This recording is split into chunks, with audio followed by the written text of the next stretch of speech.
मैं 2 दिन के लिए रामपुर जाना चाहता हूँ। इसमें पूछने की क्या बात है मुनीम जी? सुनो, 1 गिलास पानी देना। क्या? 1 गिलास पानी ले आओ। ना तो मैं आपकी नौकरानी हूँ और ना ही आपका छोटा भाई जो आपका हुक्म सुनते ही दौड़कर आपके लिए गिलास पानी ले आऊं। मेरे बाप के घर में मेरे एक इशारे पर 10 नौकर हाथ बांधे खड़े रहते थे। ये मत भूलिए कि मैं एक अमीर बाप की एक लौती बेटी हूँ। आप तो उम्र में बड़े हैं ना, किससे किस तरह की बात की जाती है इतनी तमीज तो आपको आनी चाहिए।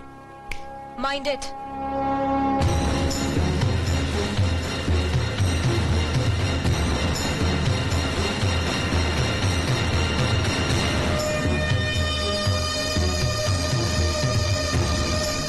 मालिक, छोटी बहू की बात का बुरा मत मानना, नादान है, बच्ची है।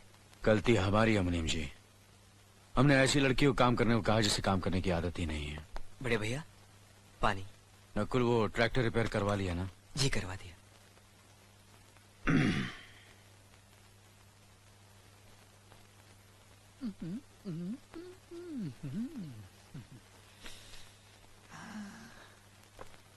नमस्ते मास्टरनी जी। अरे अरे, आप नीचे क्यों बैठ गए? ऊपर बैठिए ना। नहीं नहीं, मैं यही ठीक हूँ। आप पैर ऊपर रखिए ना। नहीं नहीं, आप ऊपर बैठिए। नहीं, आप पैर रखिए ना। नहीं, आप ऊपर बैठिए ना। अरे आप पैर रखिए ना। प्लीज आइए ऊपर बैठिए। ओके, आप जहाँ बोलोगी वही मैं बैठूंगा। अपनी इस पहली मुलाकात की मिठास काफी दिनों तक मीठी रहे, इसलिए मैं आपके लिए मिठाई लाया हूँ। Thank you. किसी ने सच ही कहा है कि जवानी में जवान लोगों से ही दोस्ती करनी चाहिए। देखो ना, हम दोनों कितने जवान लग रहे हैं, तरोताजा लग रहे हैं, फ्रेश लग रहे हैं, बिल्कुल एक दूसरे के लिए। नहीं, आपकी हंसी बहुत खूबसूरत है, लेकिन आप हंस क्यों रही हैं? आपकी बातें सुनकर। अच्छा अच्छा। अभी आप कह रहे थे कि आप अभी तक जवान हैं। यस।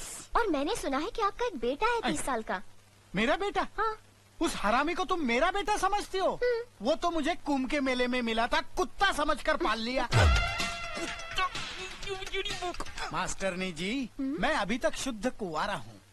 अभी पोल्यूशन की वजह से नमक थोड़ा कम हो गया है, बूढ़ा दिखता हूँ, लेकिन जवानी अंदर से झूले पे झूल रही है, बिल्कुल झूल रही है। अच्छा, हाँ?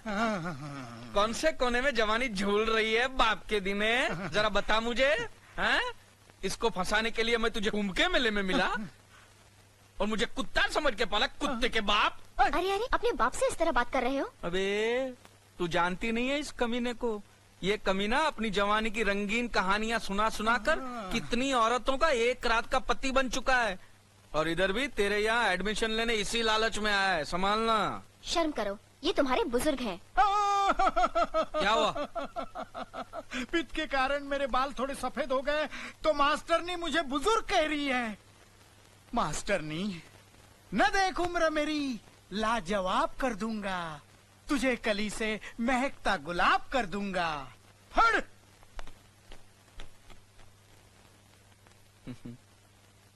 तुम तो दरिया हो, समंदर हो। तुम्हारे अंदर पहले से ही INS अर्जुन नाम का जहाज डूब चुका है। फिर ये मेरे बाप जैसी छोटी मोटी कश्तियां डुबोने से क्या मिलेगा? छोड़ दो बेचारे को, माफ करो, आगे बढ़ो, जाओ।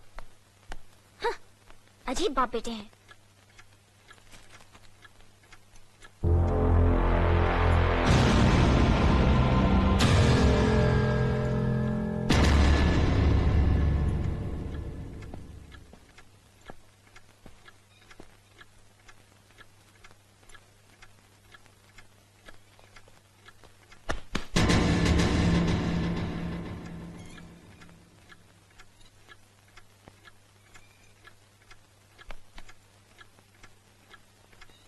इसे मैं फेंक देता हूँ बड़े भैया, आप चाहिए।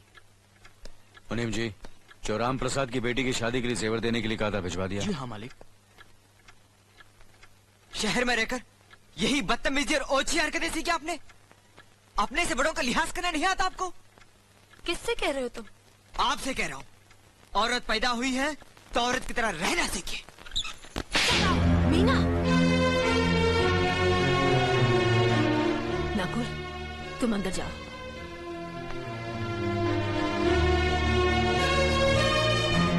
पागल हो गई हो तुम? औरत होकर एक मर्द पर हाथ उठाती हो? इतनी ऊंची घराने की बहू होकर ऐसी नीच हरकत, शर्म नहीं आई तुम्हें? कौन सा ऊंचा घराना? ये जहाँ सिर्फ एक आदमी राजा है और बाकी सब उसके गुलाम। मीना, चिल्लाइए मत। आप मेरी सास नहीं है। जिस तरह आप इस घर की बहू है वैसे मैं भी हूँ। बहू हो तो बहू की मर्यादा में रहो। मर्यादा की रस्सी में तो आप जैसी जाहिल और गवार औरतें बनती हैं। मुझ जैसी पढ़ी लिखी मॉडर्न जमाने की लड़की नहीं।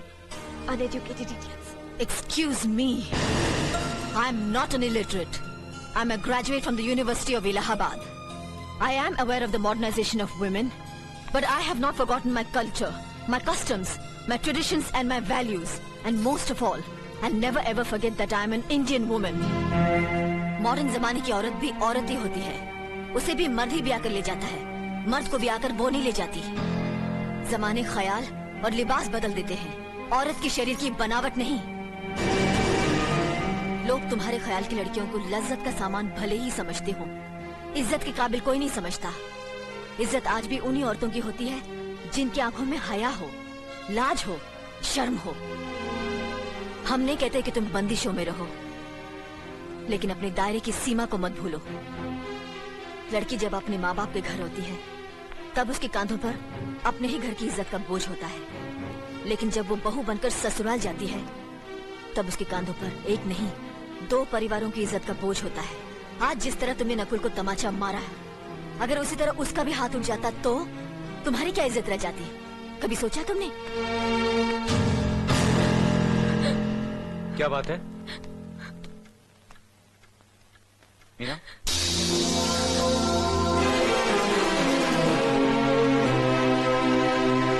क्या हुआ भाभी?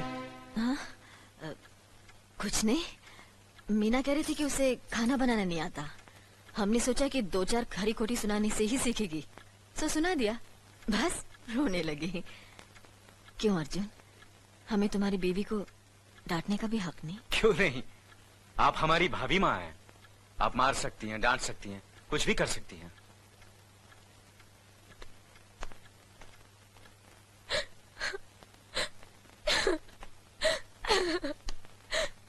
मैंने भूल की जो मैं लोगों के बीच आ गई। मेरी तो इस घर में कोई इज्जत ही नहीं है।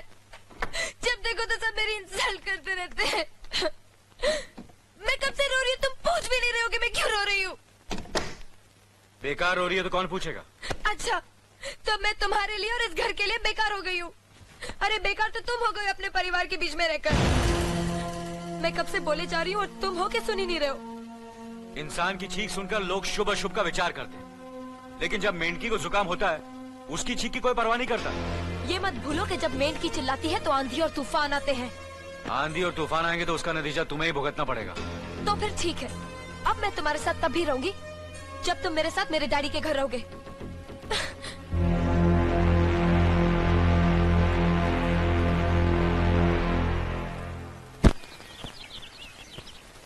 हमारी मीना बहुत प्यारी बच्ची है, लेकिन उसमें अभी भी बचपना है।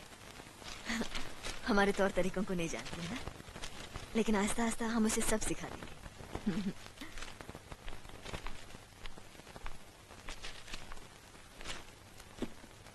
बड़े भैया, ये अपने घर जाना चाहती है। जाना भी चाहिए।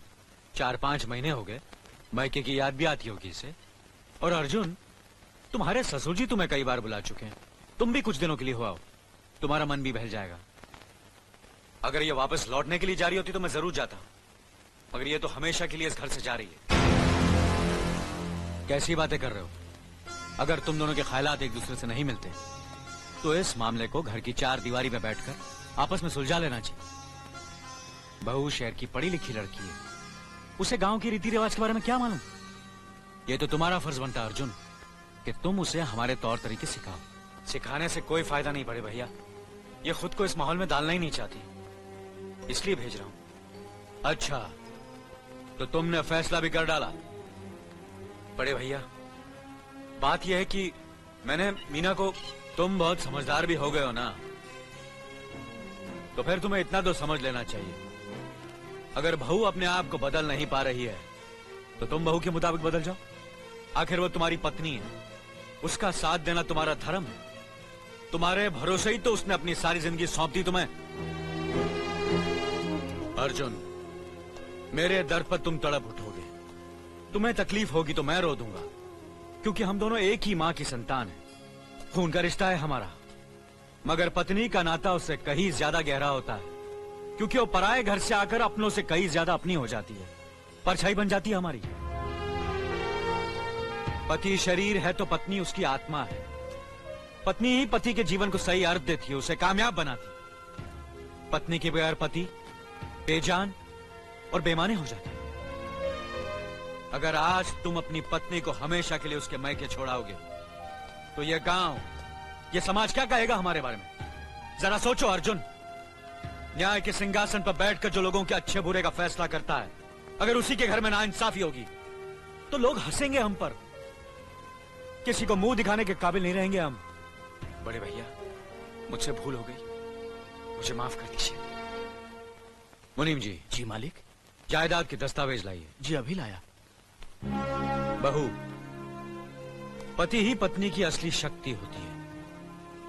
हमारे पुरखों ने कुल धर्म पत्नी के बारे में कहा है, जो पति के काम में उसकी मददगार हो, उसे अच्छी सलाह दे, जो दासी की तरह उसकी सेवा करे, माँ की तरह उसे खिलाए पिलाए, लक्ष्मी का रूप हो और धरती की तरह उसमें सहन शक्ति हो, वही आदर्श पत्नी होती है।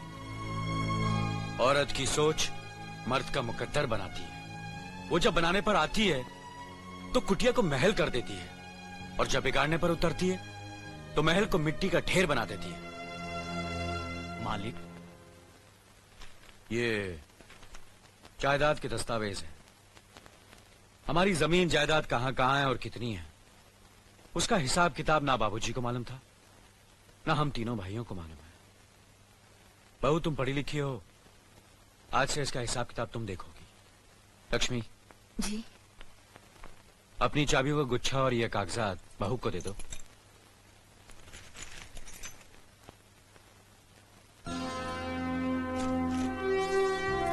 आज से तुम इस घर की मालकिन हो।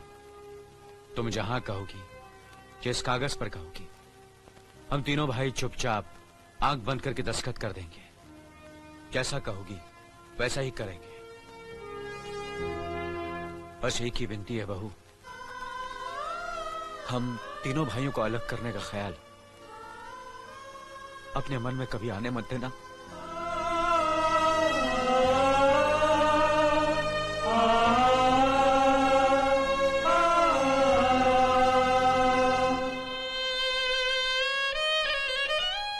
बहुत अच्छा किया तुमने बहू, बहुत अच्छा किया। इनकी आंखों में आंसू देखने की हमने सपने में भी उम्मीद नहीं की थी, लेकिन तुमने हमें दिखा दिया। बहुत अच्छा किया तुमने, बहुत अच्छा किया।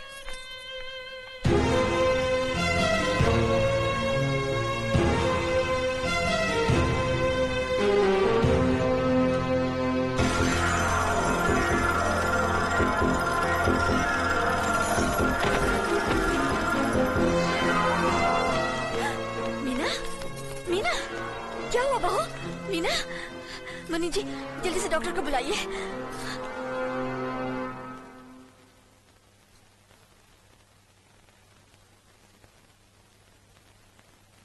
घबराने की कोई बात नहीं, ये माँ बनने वाली है।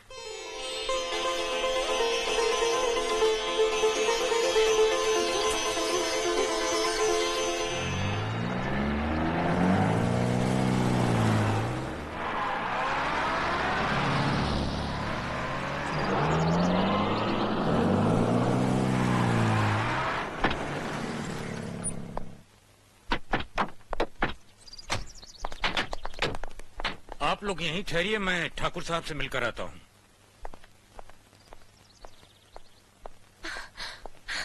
डैडी, डैडी, कैसी हो बेटी? व्हाट अ प्लेजेंट सरप्राइज, आने की खबर भी नहीं की।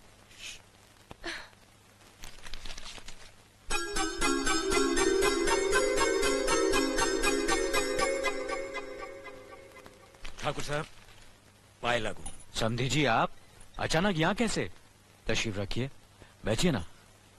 आपके बराबर बैठने की मैंने कभी गुस्ताखी नहीं की, तो आज कैसे करूंगा? बहुत दिनों बाद हम लोग मिल रहे हैं। कहिए, आपका कारोबार कैसा चल रहा है? आपकी कृपा और आशीर्वाद से ठीक ही चल रहा है।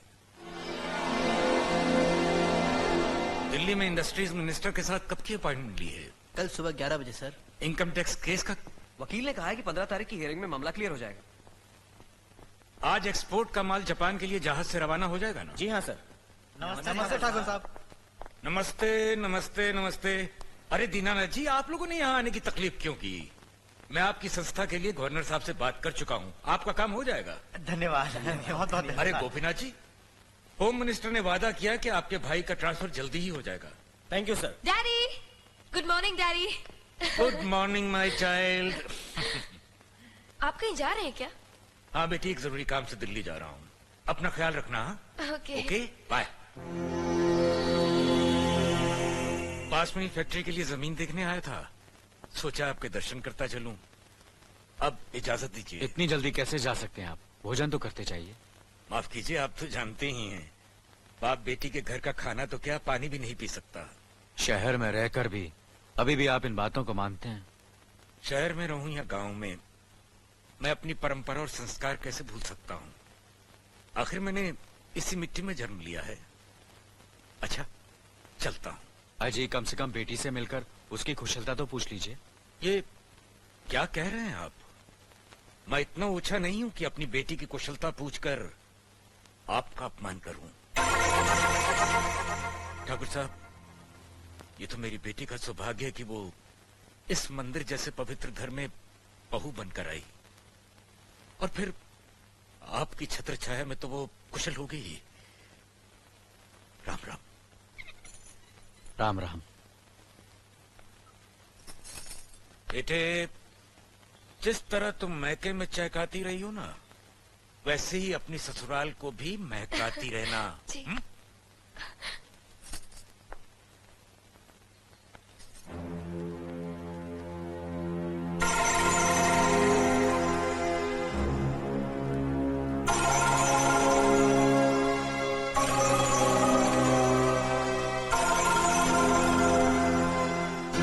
आप तो उम्र में बड़े हैं ना, किससे किस तरह की बात की जाती है इतनी तमीज तो आपको आनी चाहिए। Mind it, mind it, mind it, mind it, mind it. बड़े भैया, अरे? मुझे माफ कर दीजिए। क्या हुआ? मुझे माफ कर दीजिए। ये क्या कर रही हो? अपने पापों का प्रायश्चित कर रही हूँ। मैंने आप जैसे देवता का अपमान किया है, आपका दिल दुखा है, मुझे माफ कर दीजिए बड़े भैया, मुझे माफ कर दीजिए, मुझे माफ कर दीजिए। लक्ष्मी, मुझे माफ कर दीजिए बड़े भैया, बड़े भैया मुझे माफ कर दीजिए, मुझ पर तरस खाकर मुझे माफ कर दीजिए बड़े चलो भैया। तुम्हें ऐसे नहीं बैठना चाहिए, मुझे माफ इससे कर बच्चे पर दीजिए। असर पड़ेगा बेटे। मैं आपकी भी दोषी हूँ दीदी, आपने जेठानी की जगह माँ बनकर मेरी गलतियों को बर्दाश्त किया, और मैं अभागन आपकी बेटी न बन सकी। मुझे माफ कर दीजिए दीदी, मुझे माफ कर दीजिए। अब चुप भी हो जा। तो हमने कब तुम्हारी बात का बुरा माना? हाँ, पगली, रोती नहीं, रोती नहीं।